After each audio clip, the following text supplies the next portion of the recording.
Uruk was a curious boy. He loved his family and the village, but in his mind had questions no one could answer. One of the questions was about the wall. Why was no one allowed to go beyond the wall? What is beyond the wall? At first, he went around asking villagers what's beyond the wall. But the villagers either dismissed his question or told him to be a good boy and obey his elders, and not roam around asking silly questions. His friends, who were, like the villagers, compliant of the rules, told him different stories of what lay beyond the wall. One friend told him it was a great ocean without an end and crossing the wall would only mean drowning. Another told me it's a valley so deep, it almost touches hell. And yet another told him it's an evil nation run by someone named Kim Jong-un. Uruk knew these were only speculations. With no tall trees to offer a glimpse beyond the wall, he turned to careful observation.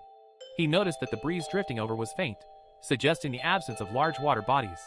To test further, he threw a ball wrapped with a string of tiny bells across and heard a muted chime of the bells as the ball bounced, deducing that solid ground lay beyond rather than a deep valley. Confident with his calculations, Uruk, in the wee hours of the morning, climbed the wall and jumped to the other side. Beyond, he found himself in a weirdly beautiful garden, with odd topiaries, strange flowers, and stranger statues. Uruk stood there thinking, when a man waved at him. "Are you lost?" At first, Uruk got afraid, but the man's calm demeanor made Uruk calm. The man explained that beyond the village, the air is polluted and illegal to live in, and thus they have to wear these masks and live in hiding. Anyone who breathes the air for more than a week starts to lose his health.